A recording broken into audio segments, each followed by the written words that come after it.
What's up, skeptics? Welcome to another episode of Reason to Doubt, your source for all things skeptical. I'm Jordan. With me is Jared.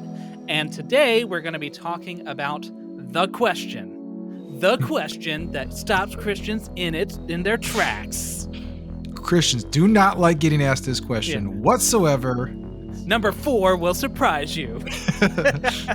Was this just the one question, though, right? It is just the one question. Okay, yeah. Okay. But I have a question for you before we get into it, Jared. Don't you hate it when someone comes along, you're engaging in a conversation with them, and they ask you a question about something you believe in? I absolutely hate that because then I have to justify my position and I have to give an answer, and it really just bothers me. So, Well, wouldn't it be better if there was a script you could follow that would allow you to avoid answering the question and kind of manipulate the conversation in such a way to make you look better? I mean, I would appreciate that because I really hate answering questions and justifying the things that I believe in. So, Well, don't worry. Greg Koukl with Stand to Reason has heard your plea, and he is here to help. So yeah. Greg is a Christian apologist, and today we're going to be answering or commenting on a video of his. He put it out 6 years ago, so it's a little old, but it's been seen by over 2.5 million people at time of recording. The video is called "The Question That Stops Christians in Their Tracks." So what question is Greg talking about? We will let Greg tell you. In your conversations with other people about Christ and Christianity and the real important things, you are going to encounter what I call the question. That is the question that stops most Christians in their tracks, and they don't really quite know how to deal with it. And the question was posed to me in a hour-long TV debate that I had with Deepak Chopra, the New Age guru, as we talked about spiritual things. And what he said to me is, so you're saying that anyone who doesn't believe just like you is going to hell?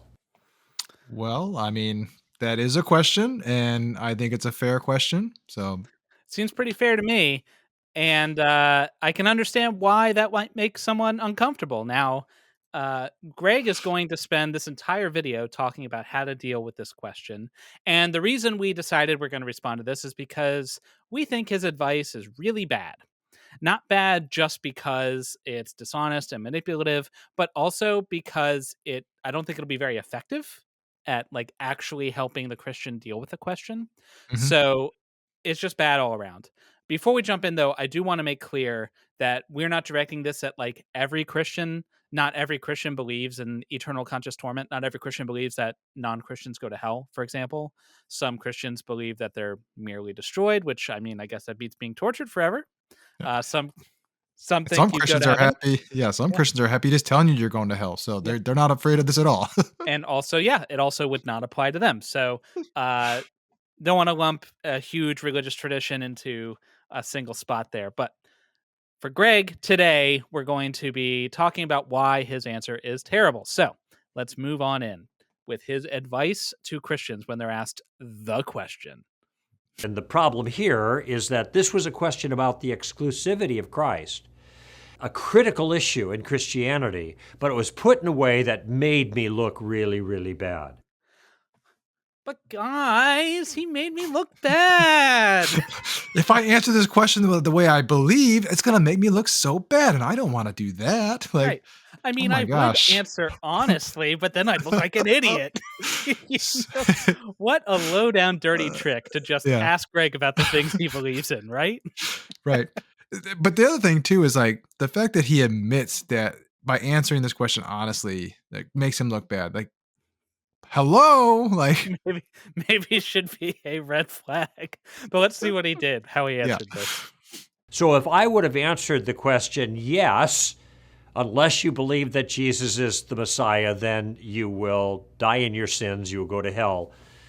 I would have answered correctly, but I would have really given the wrong impression. I would have fulfilled a really negative stereotype that people have of Christians, and I would have played right into Deepak Chopra's rhetorical hand, and I did not want to do that.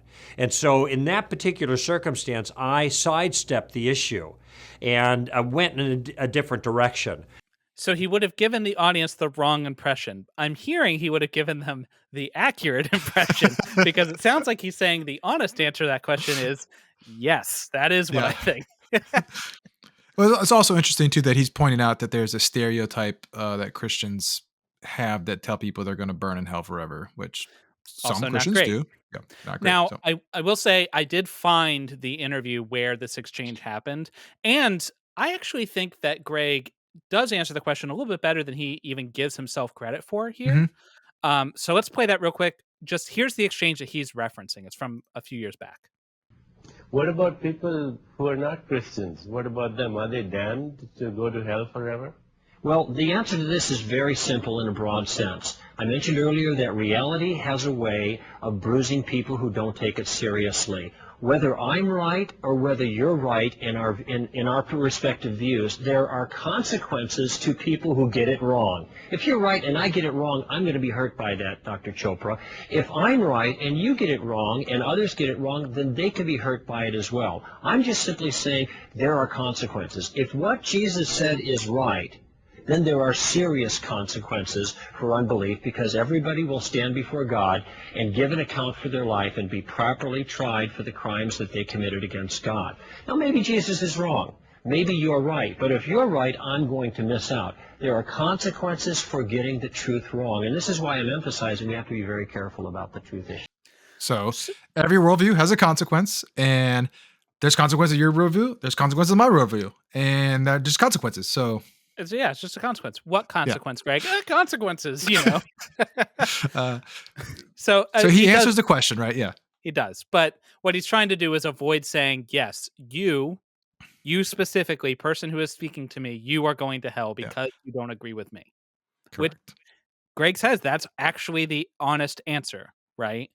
And it says something that he seems to be reluctant to give an honest answer to his beliefs because, it'll give a bad impression. I don't know. Whatever. Not great, right? But to be fair, the next thing Greg says is you can't always sidestep the issue. I would say you probably shouldn't sidestep the issue. And he recommends using the Columbo tactic. And that's where you ask questions to make points. So this is kind of like the Socratic method, right? And the Socratic method is a method of like rhetoric and discussion where you use probing questions to further the conversation and kind of to drive cooperative dialogue, right? So the Columbo tactic is like that, except if you were less interested in having a conversation and more interested in following a script that the other person won't deviate from. Yeah. And also getting them to a point where you want them to end up, right? Right. So if you are not at all interested in what the other person has to say, then go with Columbo. So if you want to find truth, go with the Socratic method. Right. So the story, to set this up, and I'm skipping a little bit, but the story is that Greg allegedly had an interaction with a Jewish man in a Barnes & Noble and who asked him a similar question. Then he employed this tactic. So here's how it went. I have a choice at this point. I could go ahead and state my steps as part of my argument, put my pieces on the table, so to speak, and then come to a conclusion, which leaves me with a certain liability. Every time I make a claim that is a stepping stone to my conclusion, the other person, especially if they're a little bit belligerent, can just deny the claim. And now I get nowhere. So instead, I am going to use questions to get those pieces placed on the table by the other person. Because if they put those pieces on the table, it's a lot harder for them to take them off, to deny them, okay? Okay, so there are portions of this that aren't terrible, right? Like there's nothing wrong with using questions to kind of probe what your interlocutor thinks, to kind of find areas of agreement or disagreement. For example, if you have a point of agreement, something you both agree is true or right, you don't need to spend time hashing that out. So it can be useful to ask questions like that. Do you agree with this? Do you think that this is true? Do you just these sort of questions? But the difference is the motive. Yeah. So it's clear what his motive is here, right? Definitely clear. I mean, he states he does not want to make a claim because then he would have to, one, support that claim, but two, he would have to address any objections to that claim. And he just wants to skip that part. He wants to go right to the end. He wants to skip the what's it called? The conversation part, the part where you like engage with the other person as a human being. That that part's lame. We're not going to do that part. Right. So, no, instead, what he wants to do is further his script. He doesn't want to have to deal with these objections. He wants the other guy. So, it's not so much that he's asking questions to make points. That's totally fine. It's the kind of slimy, like, goals that he has. It's very like used car salesman sleazeball kind of tactics. Like, It really is. Yeah, it's very much like I have a set pitch and I want to stick to this pitch. But anyway, let's move on to the first question. Let's try to muscle through this. Here was the first question I asked. Do you think that people who commit moral crimes ought to be punished? In other words, do people who do bad things, should they pay for them? And he said, well, since I'm a prosecuting attorney, yeah, I got lucky on the attorney part, but most people have this sense, this deep intuition that people who do wrong things should not get away with them, okay?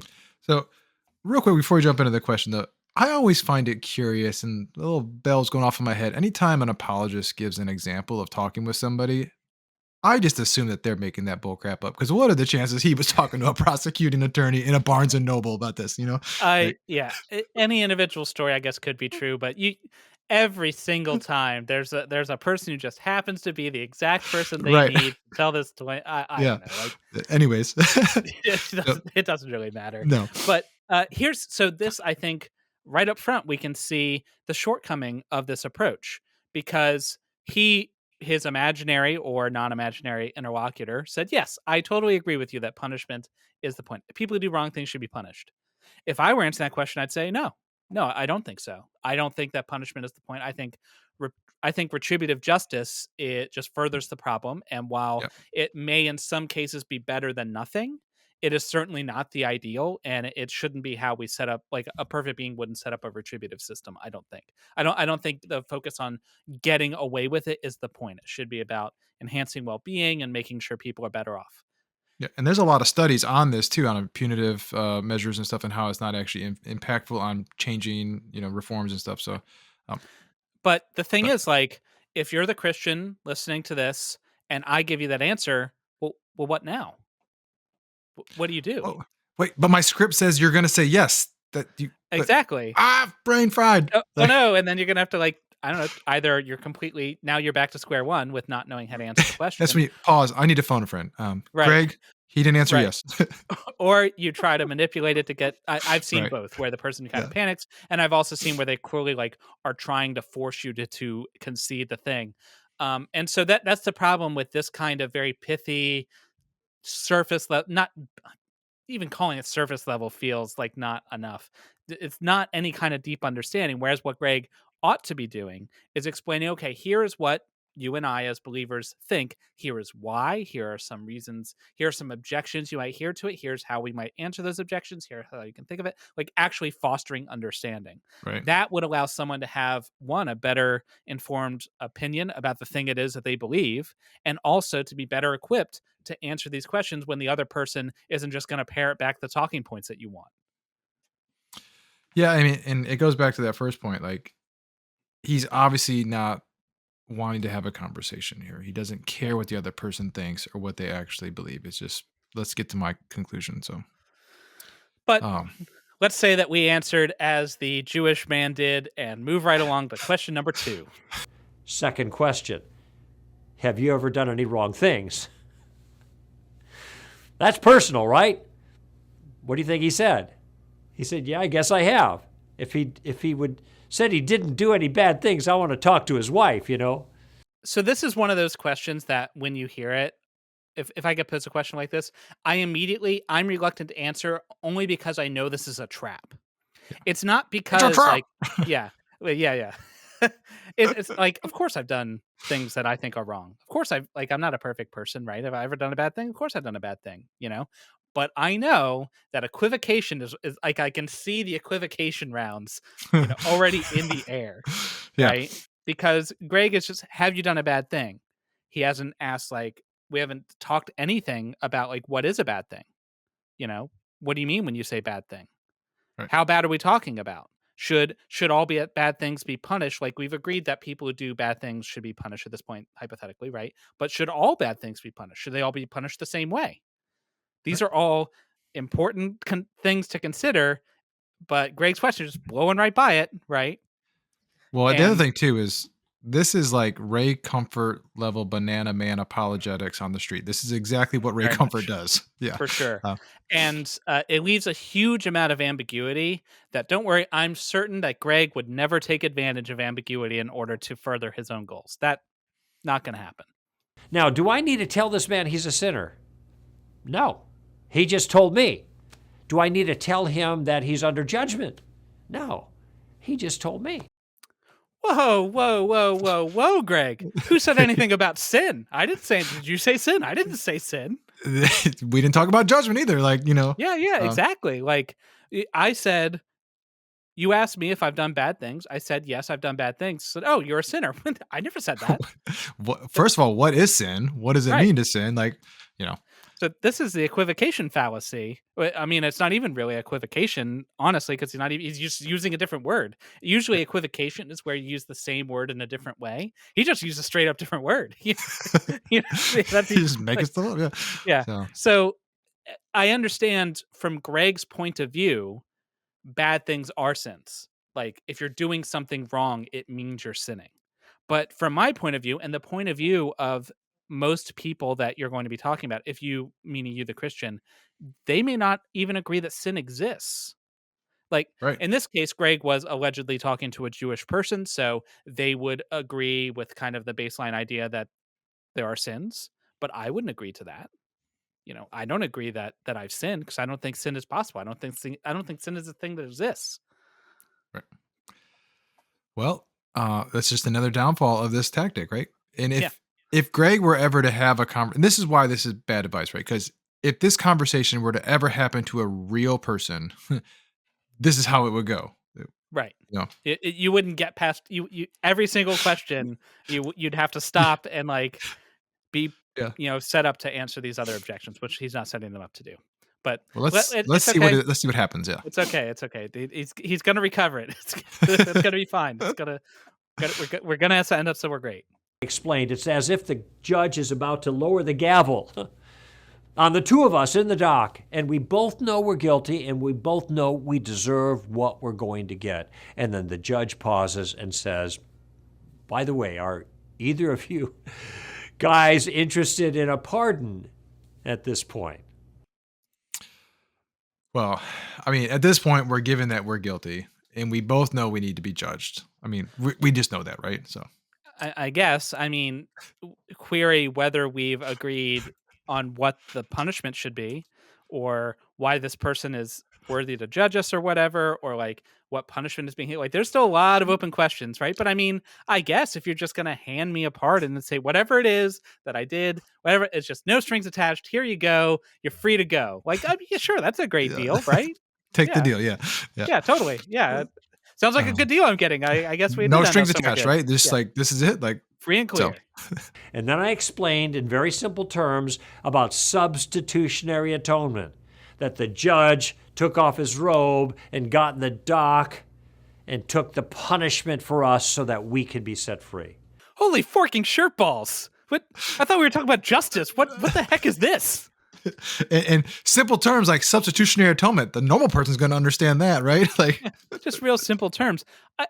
I don't know about you. I think that if like someone's guilty and the judge is like, "Don't worry, I've got it," and he like steps down and gets whipped for it, was that justice? No, that wasn't justice. Or like even worse, like because it may not be the judge. Like, oh, it's okay, you did it. Don't worry, I'm gonna grab some innocent person who didn't do a darn thing wrong, and they're gonna get punished. What insanity is this? and that would make me feel so much worse. By the way, like, yeah.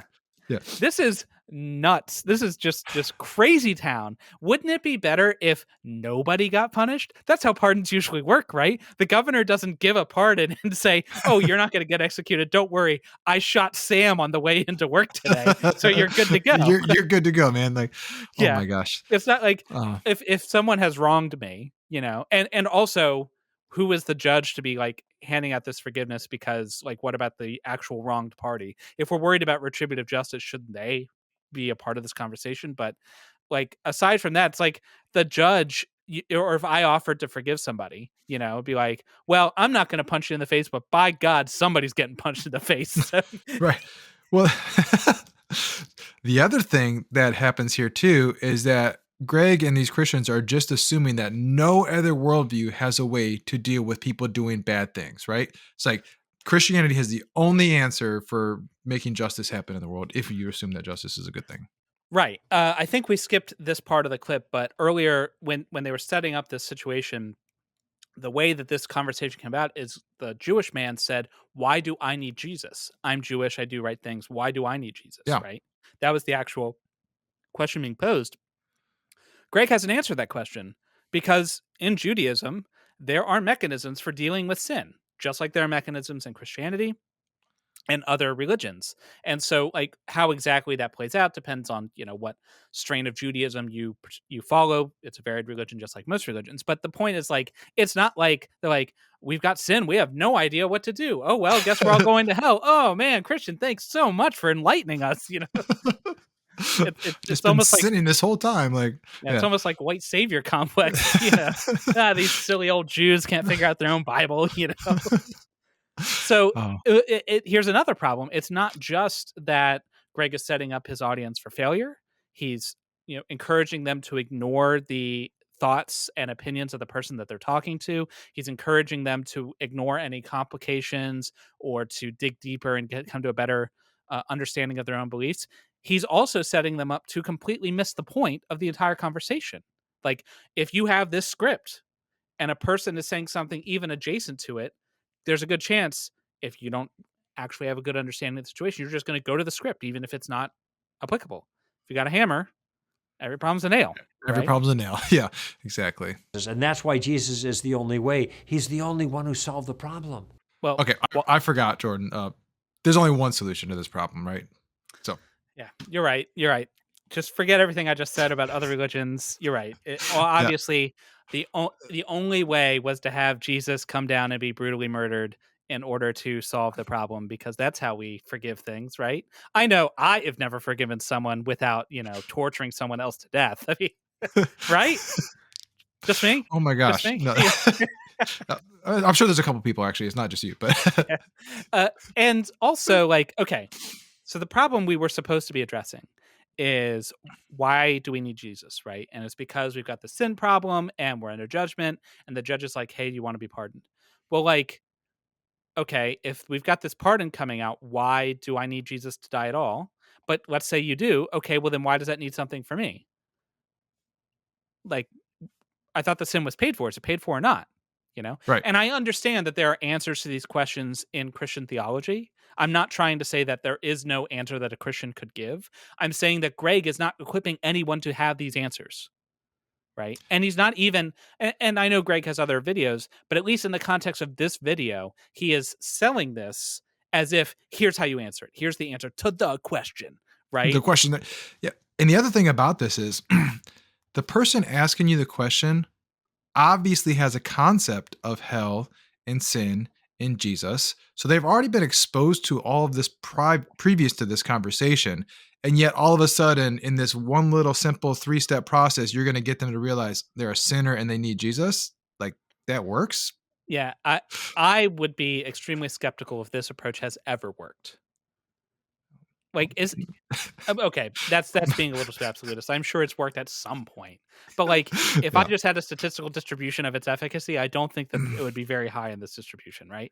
Like, Well, yeah, I agree with you there. Although when I was a Christian, I was taught a very similar way to present the gospel to this. I don't know if you're familiar with the Romans roads, where you walk somebody through the passages in Romans where it says that all have for sin to fall short of the glory of God, blah blah, and then Jesus is the only answer.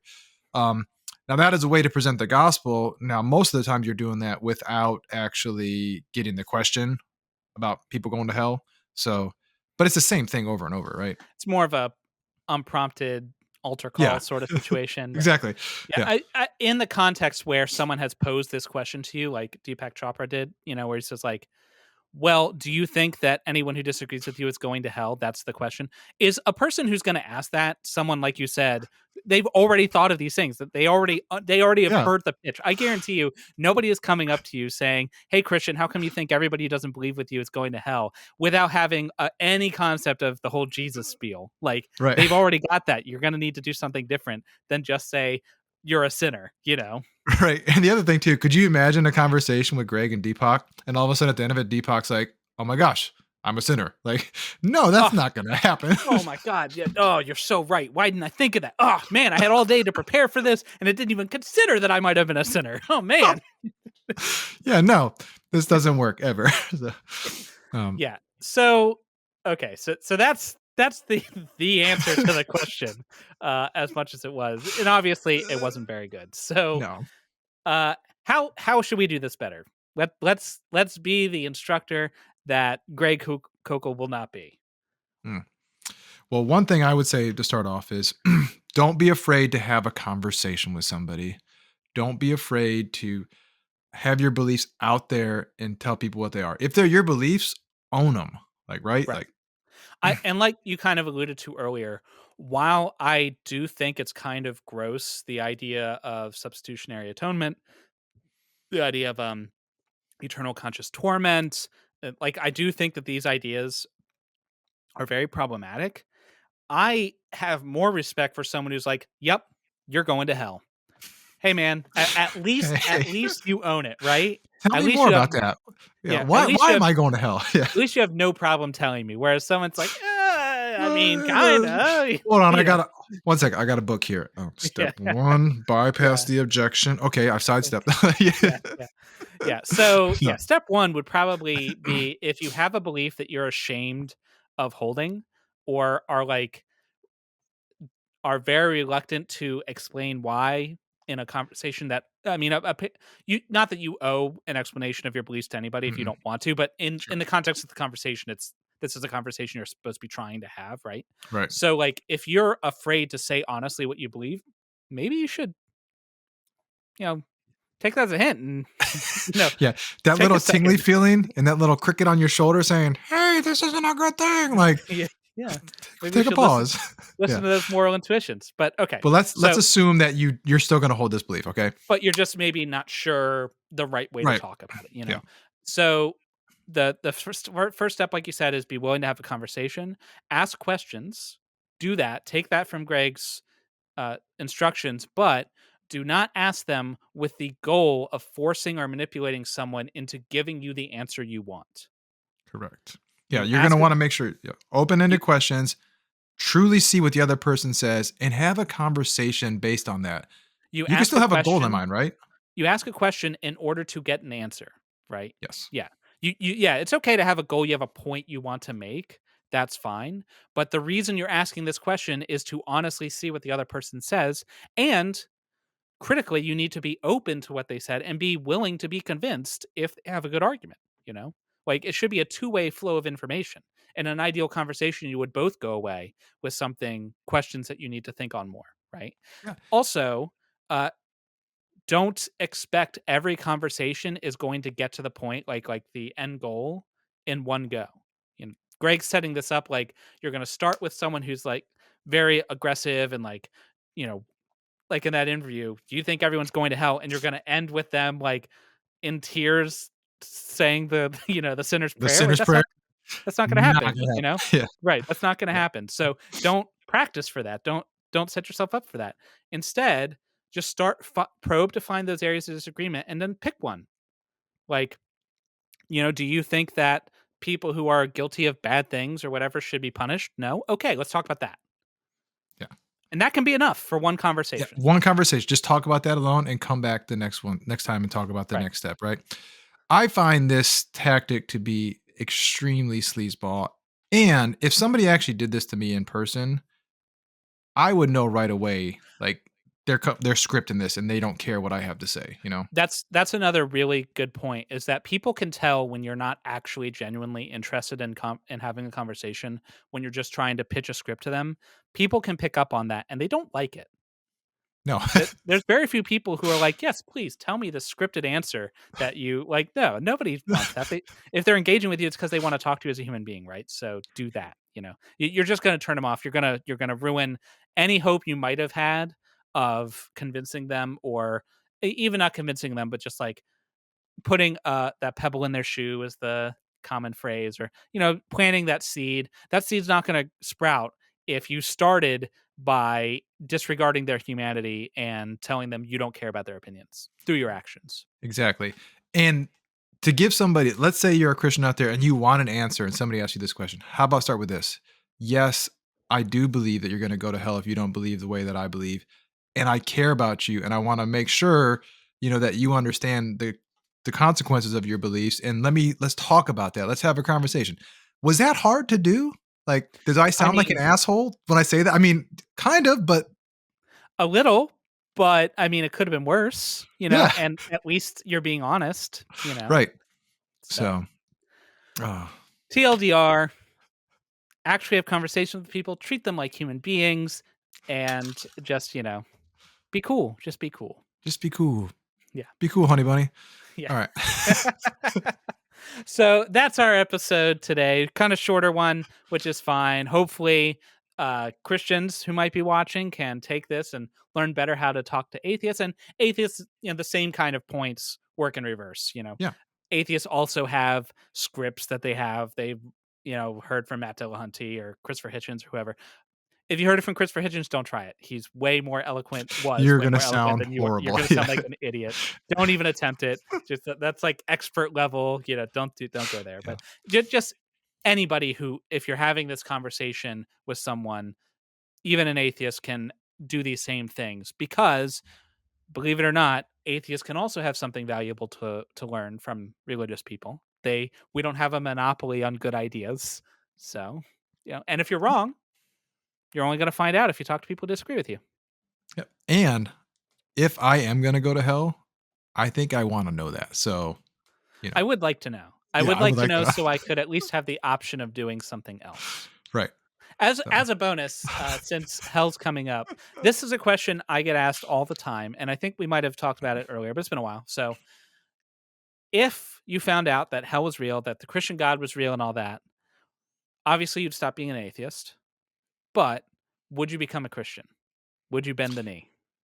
All right. So, if hell is the actual fire torment place that they talk about, and B, the only way that I don't go there is becoming a Christian, yes. So I'm kind of torn on this because so it depends really on like what Christian God I've been convinced exists. Right. So if it is hell is eternal conscious torment, on the one hand, like you said, I really don't want to go to hell. On the other hand, you know what? Screw that guy. Like, I would like to think that I would have the spine to like to jump into hell, flicking off God on the way down. I think I would like to think that too, but if gun to my head and I'm like, oh my gosh, there's the pit right there. Yeah. You know what? On second thought, but here's the thing, that won't even work because he'll know that you're only doing it. Right. Well, if that's the case, then I'm screwed anyways, right? So fuck it, hell it is. So. But on the other hand, if the God I've been convinced of is a loving, charitable God, like the God that some Christians tell us exists, then I would say hell's probably not even on the table in that case anyway. But if that's the case, if there is truly a benevolent, omnipotent God, benevolent being the very key point here, then yeah. No problem. But I'd have to be convinced of that. Right? Yeah. And hell has to be in play, because if it is just internal separation and like that's it, I'm just separated and like there's nothing else, like I don't care. Like, yeah. Cool. You mean I can go play Xbox for all eternity? Awesome. Let's go. Awesome. Yeah. So, well, so we made it this far in the video. We do have a fallacy of the day today, and that fallacy of the day, it's a bonus, but it's the appeal to hypocrisy fallacy. So, also known as the tu quoque fallacy, if you prefer a little Latin. La fancy, yes. Which means, I think it means something like you too. But basically, the tu quoque fallacy, or the appeal to hypocrisy, is an answer to an argument you've got. It's not really answering the argument, though. It's a way to deflect or sidestep the issue by accusing the other person of hypocrisy related to the argument, basically doing the thing that they say you shouldn't do or something like that. Yeah. And therefore that thing is false. Like it's Right. yeah. So, for example, if you told me that, hey, eating pizza, it's not healthy for you, right? And I might say, I saw you eat pizza last week, you hypocritical jerk. Like, Yeah. that may be true. Therefore- That doesn't mean yeah. that eating pizza is not healthy, you know? Yeah. Yeah, exactly. So Yeah. it's a simple one. It doesn't get used that often actually, that I see, but every once in a while. I see it occasionally. It's usually, I don't think it's, I don't think people intend it so much to answer the question. It's more to like point out, like, how dare you hold this position? Right. It's kind of assuming that the person is accepting all the consequences of the position they hold. Like, I could be, I'm drinking beer. Beer is not good for me. I'd be the first to tell you that drinking this beer isn't good for me. Doesn't mean I'm not going to drink it. You know, I'm Therefore doing it. beer is good. I'm doing it even knowing that it's not good for Yeah. me. That's part of the decision. But I think Yeah. people do this because nobody likes a hypocrite, and so it is a valuable rhetorical device. If you don't care about truth, it's a rhetorical device to undermine the credibility of your interlocutor. But we should care Yeah, about truth. it's almost like an ad hominem attack or something, but it's kind of weird. So It's almost yeah, kind of related. yeah. Now, one distinguishing factor, though, I've seen it used improperly Mm. when, if you've got some competing hypotheses, say, model A, model B, whatever, atheism and theism, whatever, pick your opposing views. And they say, well, what about this problem in your model, right? Or in your hypothesis, you've got this shortcoming. I could point out, well, that may be true, but it's also the same for you. Like, we both have this shortcoming. And by doing that, I am not saying I don't have that shortcoming. I'm not saying that we shouldn't worry about it or whatever. I'm saying, if we're comparing the value of these two competing hypotheses, then because they both have the same issue, that's not a distinguishing factor. So it doesn't inform our decision as to whether or not which one's more true. Yeah. So critically, you can't say, well, you have that problem too. Does not mean that I don't have that problem. But it may mean we may want to set that problem aside so we can look at more interesting comparisons. Well, speaking of comparisons, we should compare this video to all our other videos. So if you haven't seen all other videos, you should go and watch all of them so you can compare them all, and then come back, like, subscribe, and do all that stuff. Well, like and subscribe first. Comment on each and every one with your rating. And it's very important that you do every single one. This is for science. We need to get a good sample size. And if you don't do it for every single video, then there's always the possibility that if you'd just gone one more, it would have been better. So just it keep would have going. been better. So yeah. Anyways, also, I did want to address real quick right here at the end, since most people left anyway. I did get some, I guess I was going to say slander, but they were written, so I guess libelous accusations of having an agenda because I wear this rainbow bow tie. I think they were implying that I support the gay agenda by wearing this bow tie. So I just wanted to lay this to rest just once and for all. If you think I have an agenda because I wear this bow tie, you're absolutely right. That's why I wear the bow tie. So good job. Apparently, us making episodes about how gender is not binary and racism is totally real, you guys, and the cops are pretty terrible. I guess that was too subtle. The bow tie is what did it. I don't know. well, anyways, just wanted to clear the air. So thanks for showing up. Thanks for listening. And remember, till next time, you've always got reason to doubt. Peace out.